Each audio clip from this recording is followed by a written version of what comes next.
Ladies and gentlemen, if I could just get you to take your seats so we can catch up on some time.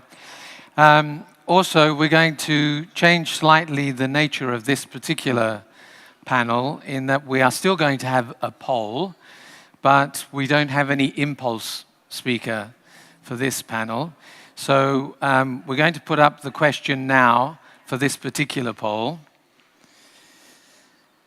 Now, this is not country-specific in the sense that you have to name the country, but when you're voting, vote about your country, if you understand the difference. So, do you think your country's education system is ready for the digital era? A, yes, we are ready. B, yes, we're on a good way. C, no, we still need to do significantly more. Or D, no, not at all. I can call on the ministers to vote as well. We won't pick out their 2 votes just to see what they've voted. So that's the question. Do you think your country's education system is ready for the digital era?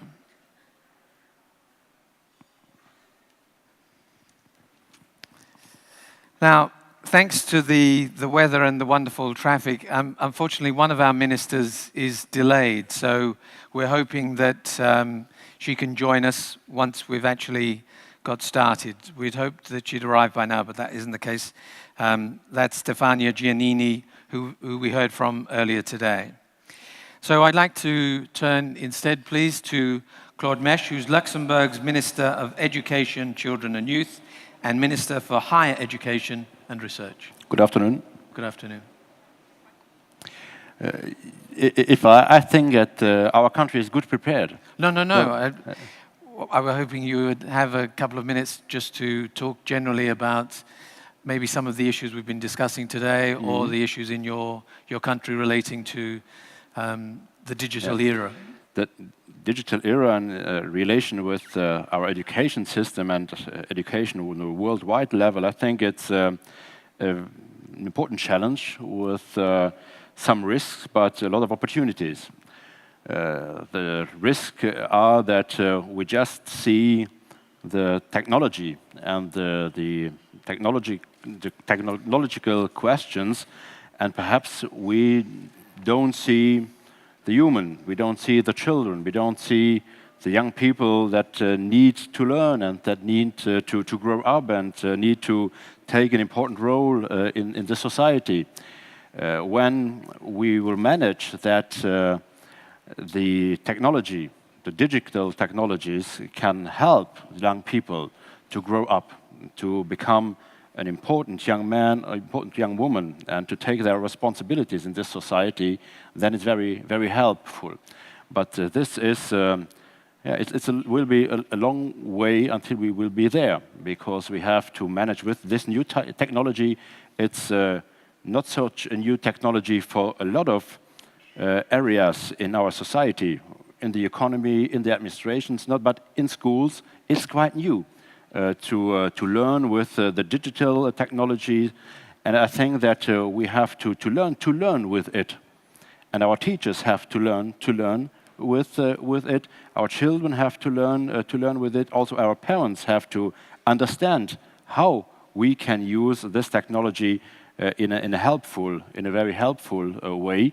But also, we have to see that we are in a situation where the development is taking place now. It is starting now.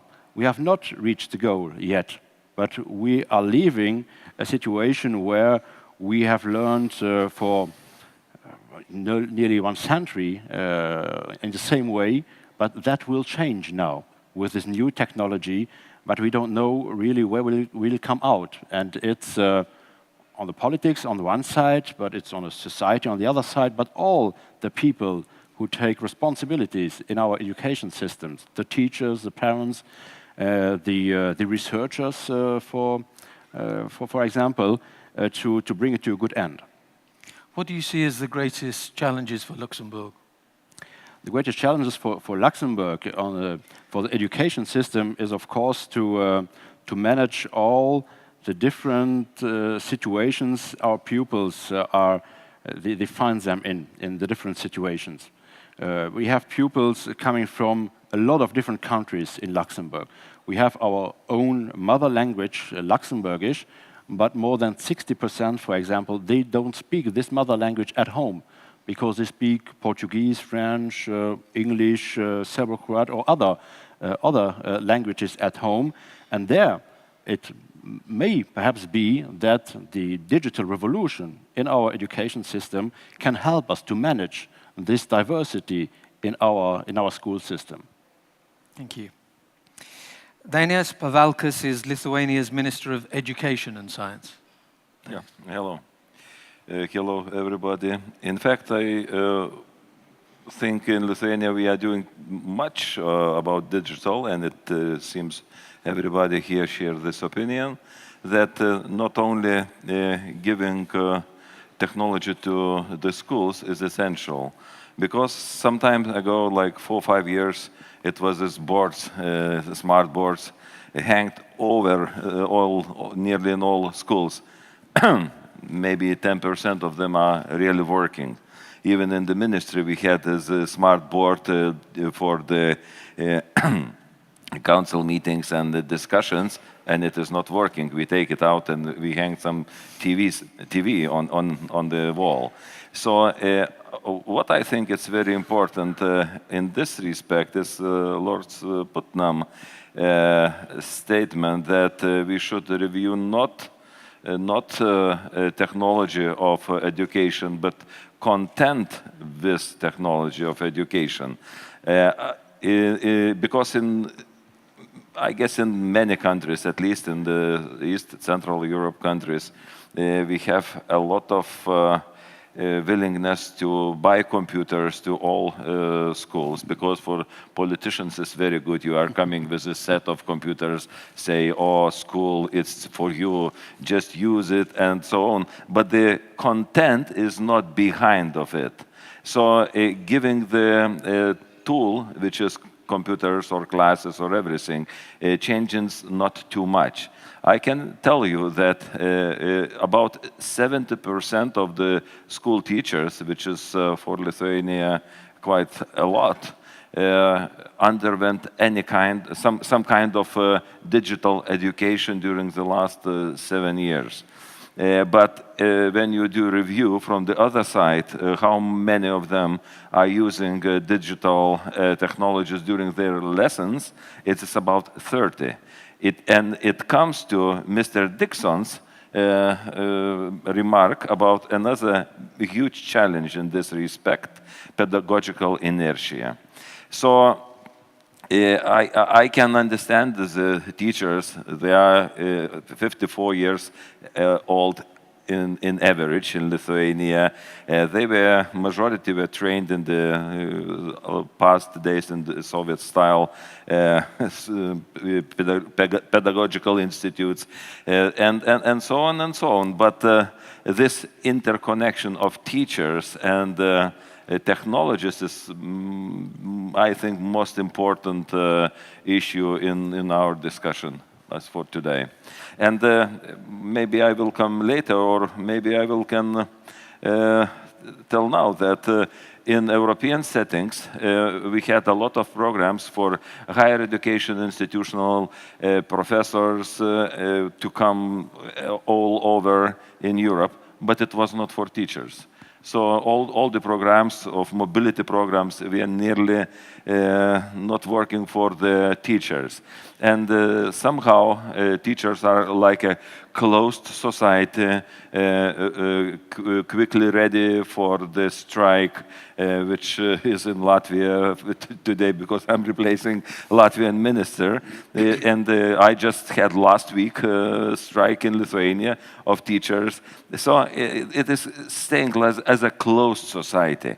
And the disruption of this traditional understanding is essential by sending them over to Luxembourg, to France, to UK, or I don't know where, but just to look around what's happening in the world.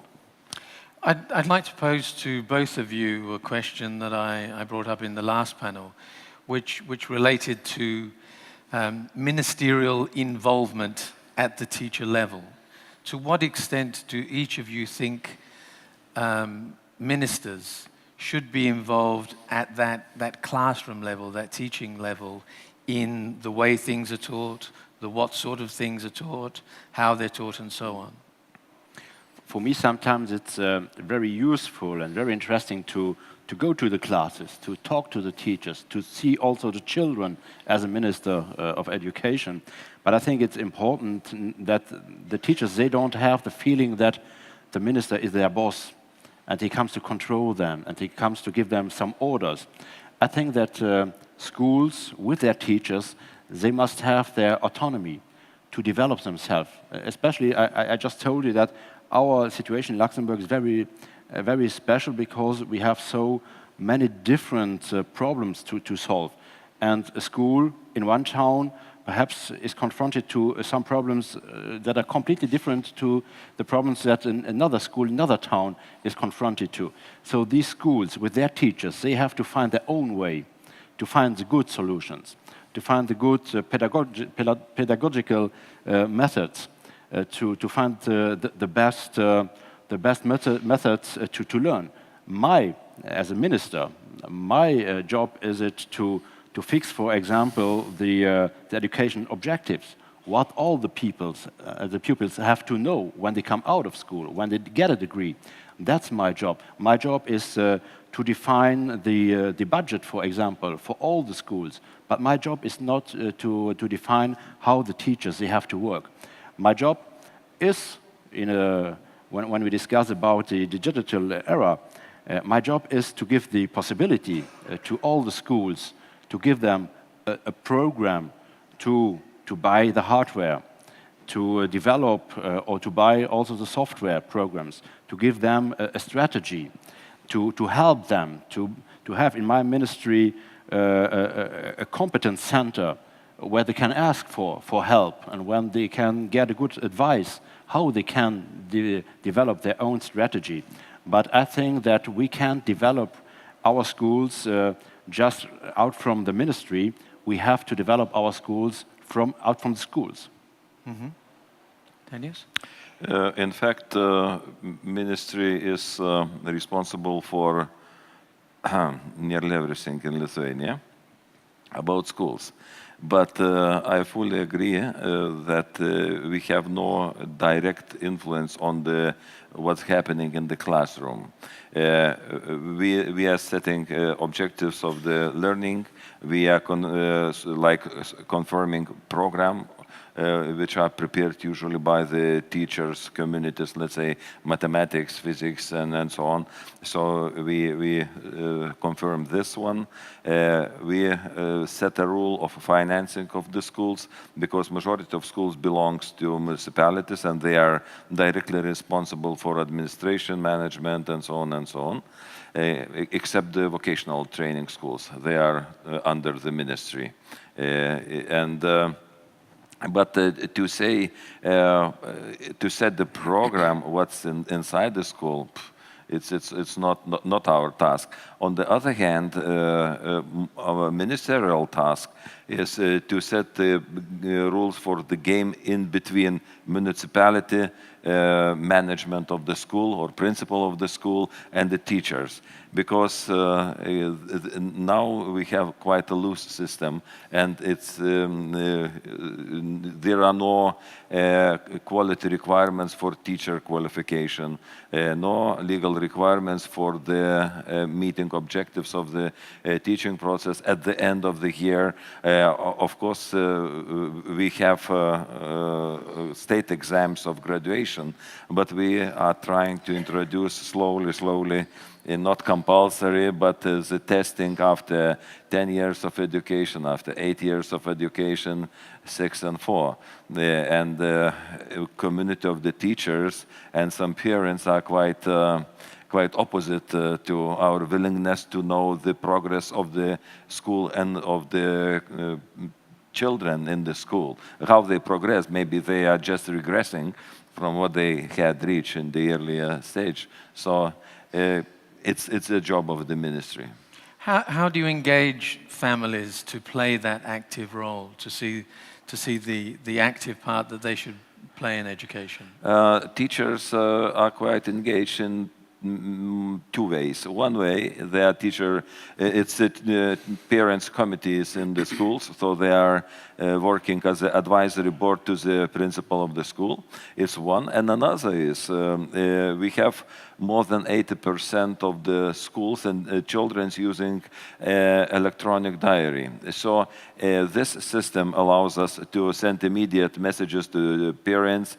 The attendance of the children in the school is immediately seen every evening on the internet, so parents can check it and things like that. So parents are quite involved, but what I can observe that they are involved until the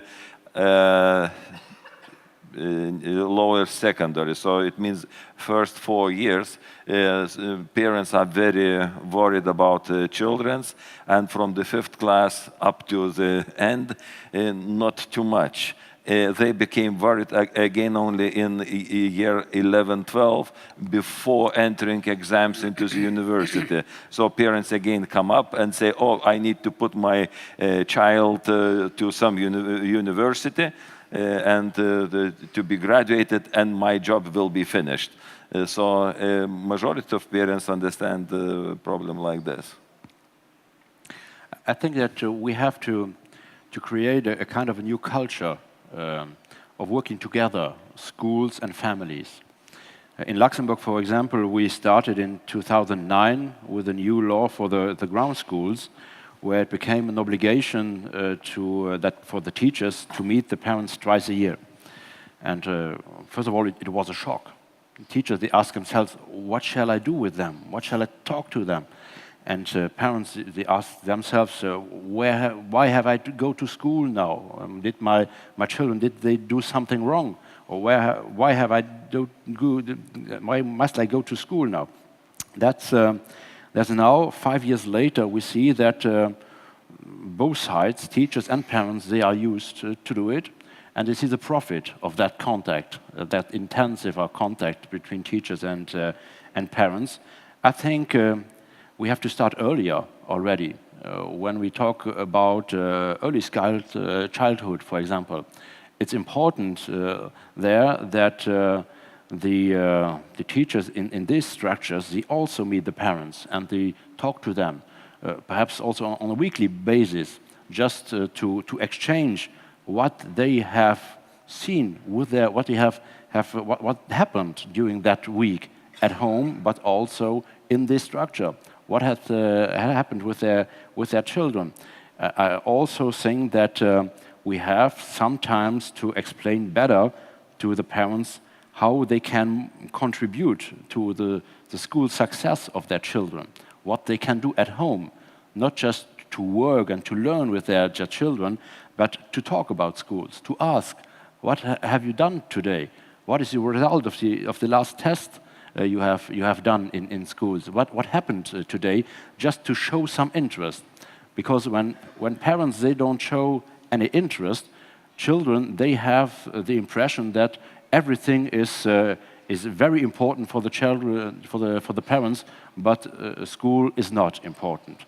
So I think that our teachers, they sometimes, when they meet the parents, they have to tell them how parents, they can really contribute to a school success of their children in asking what has happened in school, in providing their children some books at home, in reading with their children when they are very, very young. That's very, very important. In talking at home with their children.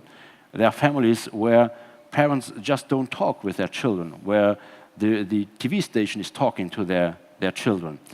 But when we talk about language capacities, it's very important for a child at the age of 5, 6, 7, when in Luxembourg we start to learn a second language. It's important that the first language is well developed.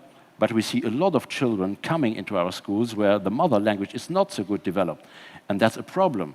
So there, it's also a responsibility for the parents in the development, the mental development, the cognitive development of the children, but also for the school success of their children. Thank you. And we've been joined by Minister Jean. You're just getting your microphone. Okay. Okay. While the Minister is just getting her microphone, why don't we have a look at the poll results to see exactly how people were voting there. If we can get those up for me, please.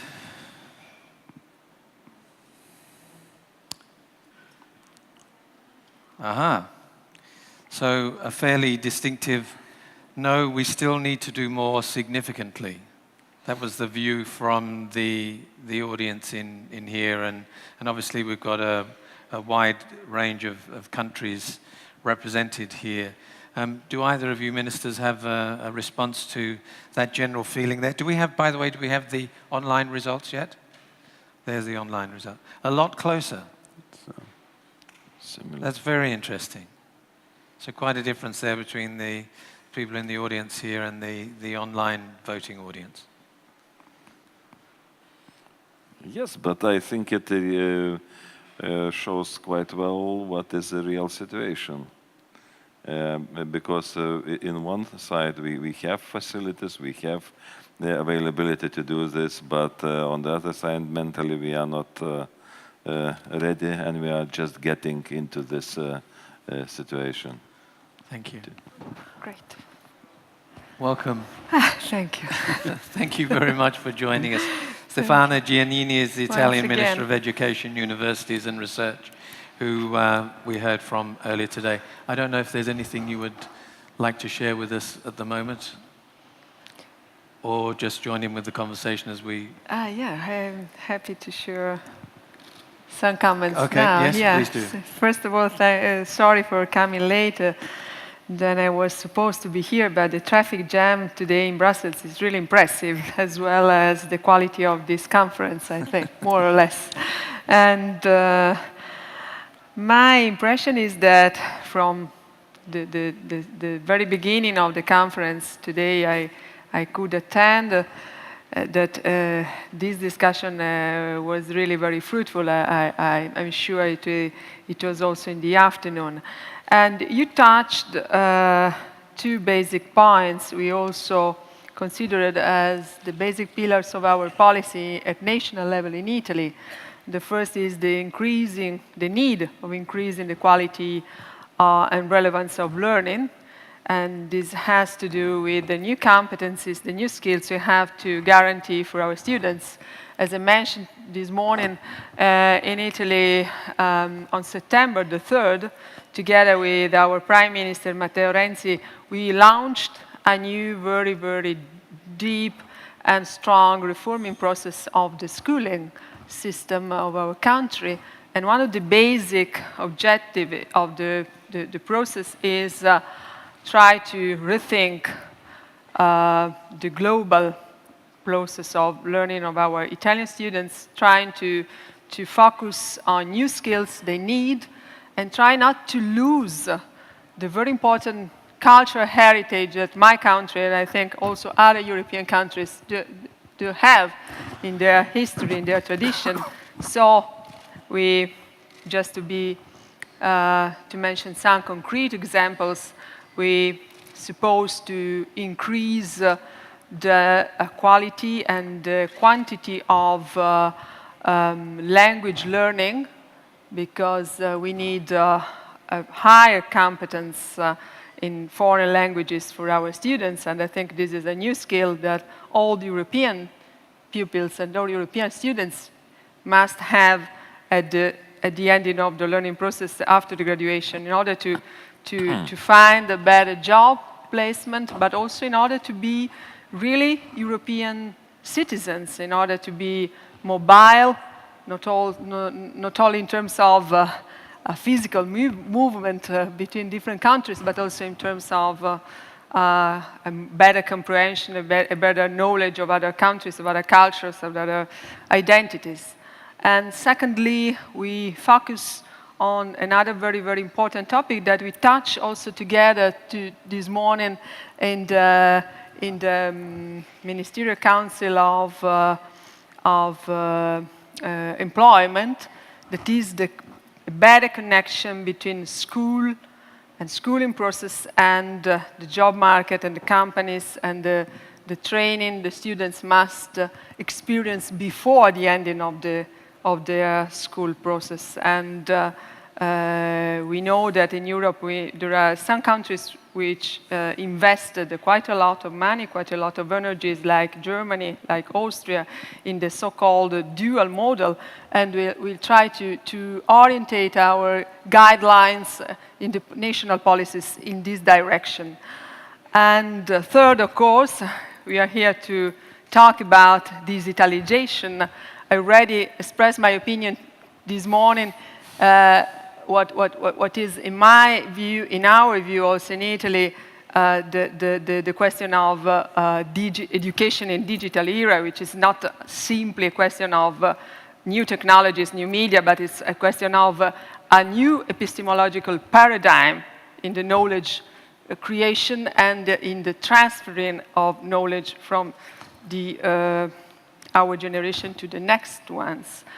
But we also know that a new literacy is very important for our students. So we have to, as the OECD report mentions very, very clearly about this topic, we have to let our students become producers, not simply consumers of technologies. And this is a very important, different change in the model of learning and teaching. And the second topic you touched today is the increasing. It refers to the increasing of the impact of educators, and this has to do with the role of teachers. My opinion, we have to. Not only in my country, we did the same in this project which we call La Buona Scuola, as I told today, this morning, and we put the teachers in the right place in the Italian society, because this is a role which is declining very, very slowly in a, how can I say, in the periphery of the general perception. And the tools we used in terms of proposal until now we have to translate the proposal in a law, and we're going to do in a few months, is try to organize a very strict model of evaluation and assessment for teachers' performances, and try to connect the results of the evaluation process to the career of teachers, which is another very, very important change for my country. And I'm very interested to compare this model with what you have in your countries. And I think that evaluation is one of the other pillars of a very good and updated model of education. And yes, these two first comments I had to Thank you. Thank you. Yes, Stefania. In fact, you touched skills and education. I think we are in the quite dangerous situation in Europe now, according to the last decisions of the Commission, to split skills and education. And because it's organized usually by ministries of economy. I don't know who exactly in the European Commission is interested in this, to split skills from education. In fact, we should talk about education and skills. when you correctly mentioned that youth guarantees are for only those who go through the educational system, didn't find any job, go to the labor bourse, and then they are getting money to go for some practice and then to get a job. We were proposing, before accepting this Youth Guarantee Alliance, together with previous Director General Jan Truczynski, with Commissioner Vasiliu, to put more impact on this Youth Guarantee Scheme in the educational system, allowing students and in the university and in the college and in the school to go for practice using this money. No, it was stopped. So this I think it's very, very dangerous situation for education and further good development in Europe. I hope we will touch it tomorrow during the council meeting. Yeah, it's a very important topic, I think. Did you want to add anything? No, we in Luxembourg, we don't separate it, and I think it's two sides of one medal. So we need both. We need education and we need skills, and it's just as you said, you just can't leave the young people schools and then to try to bring them back or bring them to other measures. Yeah. You have to help them as long as they are in school. Of course, you have to help them when they have left school and when they can't find a job, but help them the better way when they are still in school. Let me take this opportunity now to open it up to the floor to see if we have any questions from anybody here. We've got a hand down here at the front, Lord Putnam, I think. We've got a microphone, please.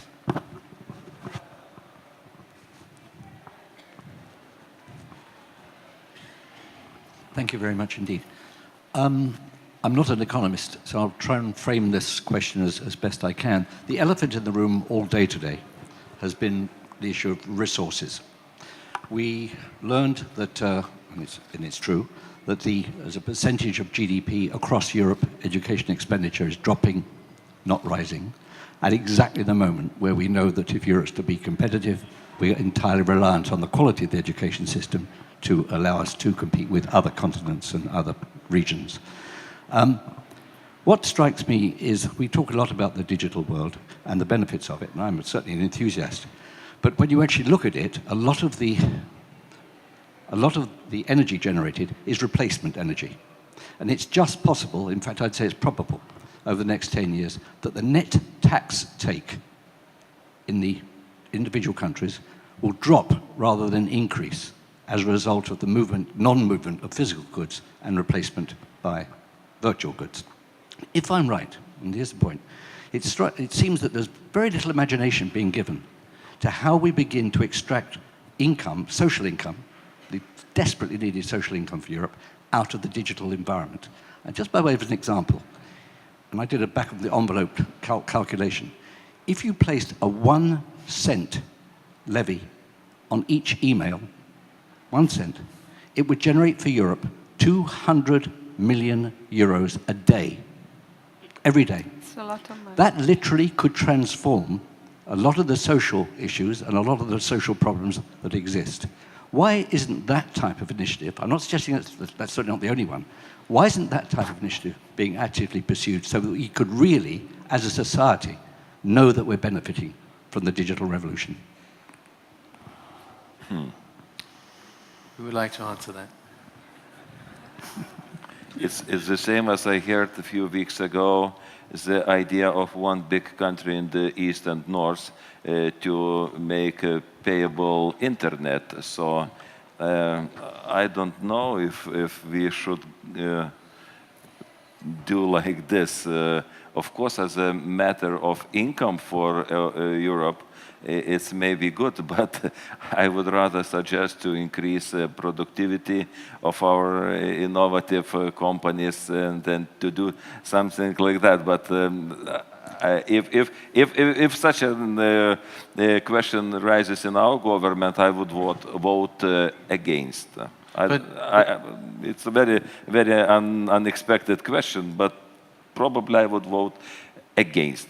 Maybe if we will collect more evidence and not eminence-based decisions could be made. So I don't know what my colleagues will. Well, if I could just intervene for a second, rather than take, as Lord Putnam was saying, that specific recommendation, there are other possibilities as well. Could you foresee a situation where an idea like that might be a way of actually producing revenue? Please. Of course, money matters, of course. But we have to see how much money we have today and what we are doing with that money and how we work with that money and how we can achieve our goals with that money and our objectives with that money. Not just to say that we are not so satisfied in the way we work in education and what we are doing with that money, so we don't want to talk about the way we work with it, so we talk about to get more money.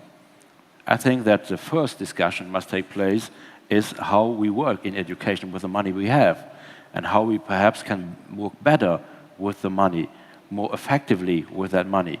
And when we talking about this digital revolution in education, that perhaps is one way to save some money on one side and to reinvest it on the other side on a better education. Well, I find always very inspiring Lord Putnam provocations, may I say like this. And I want to react in the following way. Yes, first, considering the public resources, I do think that we must be very, very ambitious, more ambitious than we were in the past, more ambitious at European and more ambitious at national level. I mentioned today that in Italy, and this is the first time after, I don't know, some decades, really, we put on the desk something like 4 billion euros in a 4 years planning.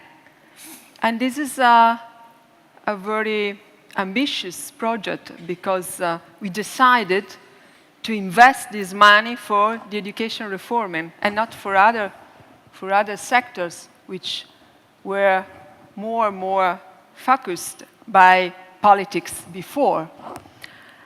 And I think that we should do something like this also at European level. For instance, why don't you think that agriculture, which is one of the basic chapters of the European budget, should be a bit less than it is? Why not? I agree. And we have to dedicate some more money for the Erasmus Plus new project in order to have, I can't say a compulsory Erasmus, but a structural, a curricular Erasmus for the young generation, because if you not have a true mobile generation of young citizens, will not have a true social, cultural, European identity. And the second side of the coin, in my opinion, is regards the private sector. You know, the most part of European countries are not so involved in terms of investments by the private sector, as it is in the US, for instance, or in other parts of the world. So, which is the reason why a very important, a very high-level entrepreneurship can't invest his money or her money in a university project, in a research project. As the same, we have something like this now for culture, because we have, for instance, in Italy, entrepreneurs who are investing in the monuments restructuring, in the maintaining the cultural heritage. And this is a very important chapter too, but why countries suggest that they can invest their money also in education, because education is one of the basic pillars of the future of our society. So I see these two different possibilities to find much more money that we need to be very ambitious. Could I add a little comment? For example, we are talking in Europe about the increasing number of graduates from universities. The same concerns informational technology, ICT technologies. We did survey together with association of businesses in this field. And in the end, we find that about 50% of needs of the businesses on ICT, the specialist, is enough professional vocational training of 1 year. About 25% they need like college education, and only 25% of university degrees to make, progress, some sophisticated program and so on. So we can save quite a lot of money by adjusting skills needed and qualifications obtained from the educational system. Because 1 year in the vocational school and 4 years in the university is a little bit different in the set of money. Sorry. I think if we had a French minister here, we might have heard a different view about cutting support for agriculture. I do think. Do we have a French minister here? No. I do agree with you. It's probably only one. There's a question here from Bruce Dixon. I apologise for bringing this up, but I think there's a bit of an elephant in the room that I would like to just raise with the ministers. I'd be interested in hearing. And it's not a topic that I normally would lead into, but I did allude to it this morning in regards to why I felt we had such low expectations for digital richness. It's this issue of access. So I have to ask ministers, what plans do you have to provide ubiquitous, continuous, universal, 24/7 access for your students and for your teachers? Now, I say this with a hand on my heart and everything, because whilst I personally have been doing this for the last 20 years, I didn't expect that I would be raising it here, because I spend my time running around the world talking with other countries that have this in control. A lot of South American countries, Canada, New Zealand, Australia, and I can keep going. And I'm really surprised, because the elephant is a fairly big one. A lot of people feel if they've got sort of a ratio of, 1 computer to 5 students or 1 computer to 6 students, they're doing well. That gives a child about 45 to 50 minutes a week at school in front of a computer, which is grossly inadequate in the digital age. And just a final comment, in the provision of machines or laptops to teachers, there's already a number of studies that show that the research is a payback for the lack of the funds that are then required for professional development. So it supports teachers, but it most importantly addresses needs for parents and students. And it isn't just an issue for government funding, it's an issue for creative policy. I'm not suggesting for 1 second that any government should just go out and throw computers from the top. We know that, we saw that with a number of countries that have done it. But I would have thought there should be a high priority for addressing this at a policy level in the near future. I'm just interested what plans you have. Maybe you have them in place and I'm not aware of them. Well, if you want just a few words answering this very specific and important question. In my country, we started this year with a very specific initiative we launched in September, and we defined it as Program the Future. And the main objective of this, the main purpose is try to aggregate companies, the business, institutions of course, the Ministry of Higher Education, the government, the Italian government, inside this general framework of a new reform for the schools. And the question we put to these entrepreneurs and the businessmen is, to what extent are you ready to invest your money in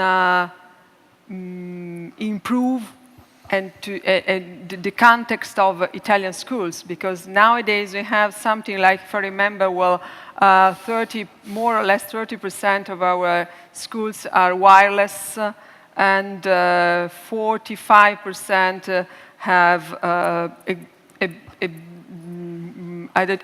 relatively adequate technological infrastructures. So we have a long way to do.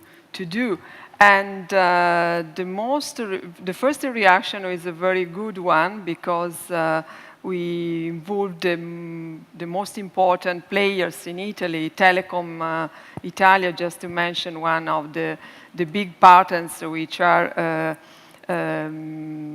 open to this new kind of investment. They want to invest something like 30 million euros in a 3 years project, and we calculated that with this money we'll cover the rest of the schools which are not wireless now.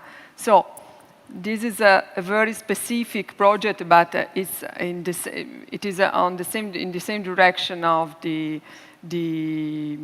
general framework we moving on in Italy. Minister Mesh? I think that the schools in our country are quite well off in this point of view. They have the right infrastructure, they are connected, they have the capacity to buy what they need as a hardware. But the most important is to learn young people also to use it in an intelligent way. Because in Luxembourg, for example, 86% of the household, they are connected to the net. So they have a computer at home also. When I see how my children, they are using it, when I look sometimes for my iPad and I can't find it, I go to my eldest son's room and I find it there, because he's using it all the time. So they have no problem to use it, they have access to it. But I think we have to learn them also to use it in an intelligent way, in a way that it really brings them something, in a way that it supports the learning process, and in a way also to avoid an abuse of it. Shortly, we have around 90% of children connected. So about 60% of schools have Wi-Fi system, and nearly all schools are connected via broadband or some good internet access. But despite a lot of children are using ICT technologies at home for looking for sending mails and everything, but when they decide to go for the ICT exam, state exam, at the graduation exam, 40% of them failed, because they are thinking they know ICT things well, but in fact they know something like simple users, and not ICT as a discipline. So it's not producers. Yes. Yeah. So they lose about 40% of children who think they are good in ICT learning, fail state exam. It's very interesting matter. We not yet know what clearly to do with this. I think that just to add that, nowadays it has become too easy for children and for young people to use all these digital devices. And in my generation, a lot of when we were children, we have to produce it on our own. We have to program our own computer programs, and then we learned how it functionizes and how it works. nowadays, young people, they are not forced to do it because it's so easy to use it. And they have plenty access, full access, without knowing what is the machine about that is running behind. Anke, just before I take a question from you, I'd like to find out what's been happening online. So we have not so many now. Not so many now. No. But this one, I think that I really liked. It says here,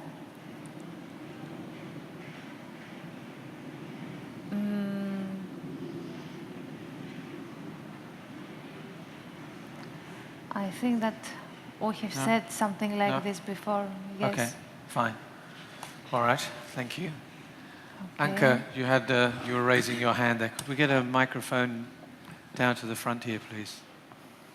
As I understood, they cannot compete with the questions of Lord Woodman. I think that must be the case. Yes.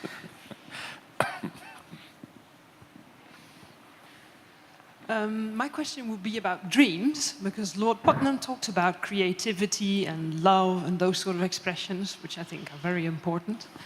But I would like to ask you what your dream for Europe would be. So suppose 5 years from now, we're sitting here and we're discussing education in the digital era. What is your dream for Europe 5 years from now? Dream? Dream to see still European Union flag, but not some red.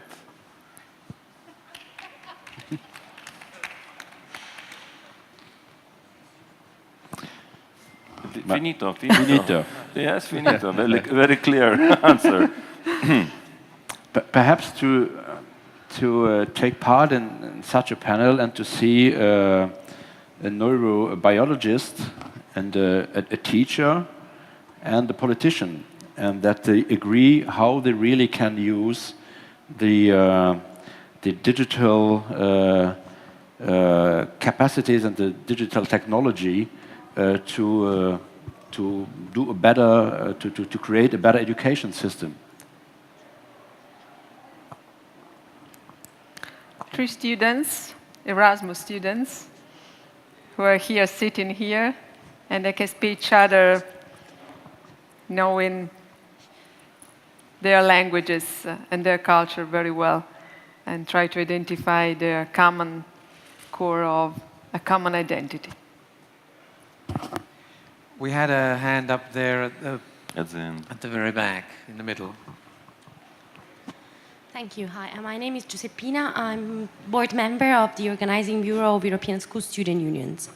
So I think I didn't mention it before, but I think I'm the only one born in the 90s in this room by now. And I'm representing students, which are the other missing, like the big elephant in this room, but also the missing actor from this room. Because we've heard a lot today that, and Minister Giannini just mentioned it, that students should be considered more as producers than as customers. But what we face in reality nowadays is that students are consumers. We don't really take part in decision making, we're not consulted, we're not asked what would we like this education system to be. And I have to say clearly that school students all over Europe have their own mind on what would they like to see in their own educational system, as well as at a European level. And I say this because you've been mentioning a lot the fact that you made surveys together with businesses, for example, or with teachers, or that you would like to see on the stage a neurobiologist, a teacher, and a politician, but where are students? I mean, the main actors in the present, in the future, and also in the past, because I mean, we've all been students for a while in our countries, we are always missing. And what we would like to see is a bit more involvement. My question would be is, would you commit now, without thinking about it, to involve students when building also a digital school, a digital education system? Because we know what we want to use digital tools for. We have our own idea on what we are entrepreneurs. All of us is an entrepreneur of our future. and we all wish to be involved in this. Thank you. Thank you.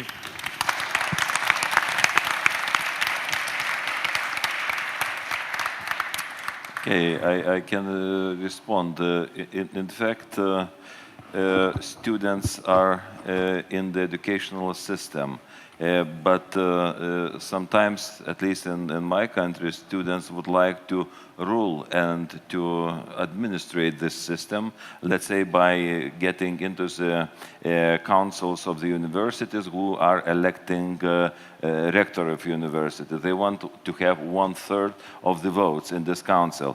I think that it is not the way to go, but on the other hand, at least myself, I have in every important council discussion, meeting, representation from the students' organizations, and but we cannot allow students to have too much impact on the educational system and especially on universities. Mr. Mish? Just when I said before that I think that the development of our educational system, it comes from the ground, from the schools. The part of the school, the students and the pupils, and of course they have to take their responsibilities also in this process. But I think when we're talking about the new information technologies and their place in the education process, I think that the new generation, your generation, is really a generation that has grown up with these technologies and is better off to use it, and that you use it every day and you can completely profit from it. So of course it's in our interest to come in relation with you and to ask you, what are your needs, what do you think about, how do you use it already today, and where do you see the most potential that is not used today? You know it because your generation already is using it day by day. Mr. Gini? You already given, and personally already given a concrete answer to your question. Maybe you know, you come from Italy? Yeah. Just organizing a national consulting process about the reform project by Italian government for a couple of months. This consulting process involved 1,300,000 contacts online and 200,000 more or less of answers to the 18 questions we put about the different very specific topics we inserted in the project. And the most part of the answers came from students at the different levels, from the secondary schools, of course, to university schools. We collected all the proposals, of course, the comments which are in favor and the comments which are against our proposal, and we'll take into consideration in the new version of the Buona Scuola that we are going to present on Monday in Rome. So this is a very concrete way to demonstrate that in my vision, in our vision, students are the big players of the schooling process. Thank you. I'd like to ask you to join me now in thanking our three ministers who have taken part, Minister Giannini, Minister Mish, Minister Pavelkis, for a very interesting discussion during our panel, some interesting topics there. So thank you all. Thank you so much. Thank you. Could I ask you to leave the stage this way? If I could ask you to leave the stage on this side, please. Thank you. What we are going to do now, there's Twitter apparently has been very active during the course of the conference today, and Maria is going to give us a wrap-up of some of the more interesting comments that have been taking place while we've been sitting here taking part in the discussions. Maria.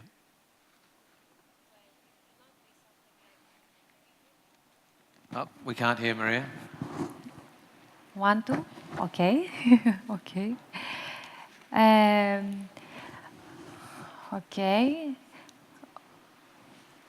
So instead of giving, you know, a comment or reading something, I can say my opinion generally related to the content that we got here today, and having also the, let's say, all the online debate that we had the previous weeks.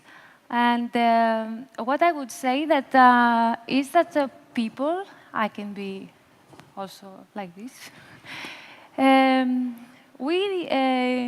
let's say that we all have all discussed about quality in education, and I think that what I will take with me, leaving this very nice event and going back home, as a question is, why do I feel now that I'm more rich after all this discussion and all this experience of all these weeks that we had also? If we don't have good quality in education, we cannot discuss and talk about education. So technology is very important. I support it personally because in my work I use it very much, and with my students as well. But it is important that, the teacher spends time on the methodologies, on training, on keeping up, you know, trying to be informed about all these new things that are happening. But it is very good when we are part of a community. So educators cannot work if they are alone. I cannot work alone.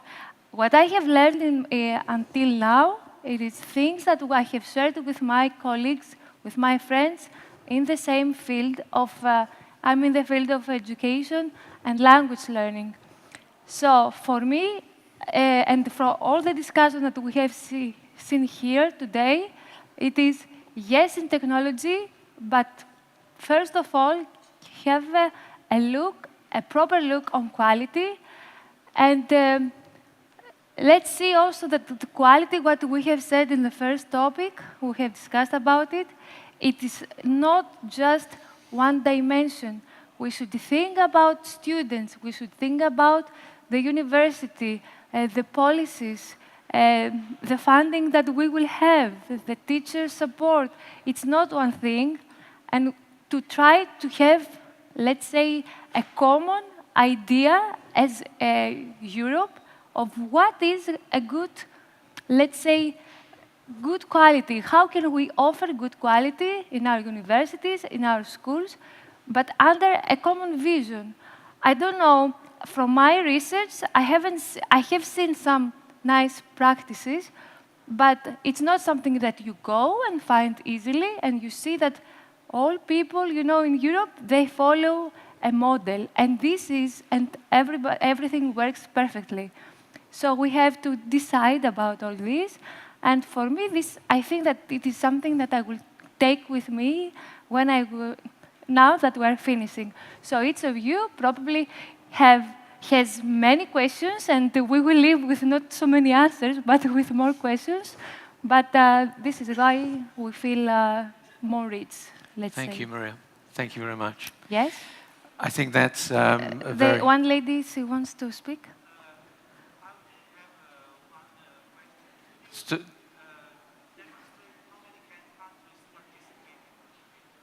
The question was, can we say how many countries participated on Twitter? Do we know the answer to that? No, but we know that there were many people, because we had, let's say, from the poll answers, there were more than 500. So people from That's different the online countries. poll. Yes, the online poll. This is what I can tell you, giving a number. Thank you. So there's another quick question over there.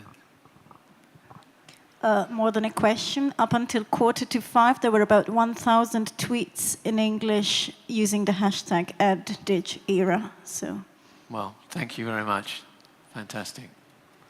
Well, That is good. thank you very much, Maria, for Thank giving you us as well. that overview, excuse me, which brought the online element into today. And after all, this is very much about the digital era and education.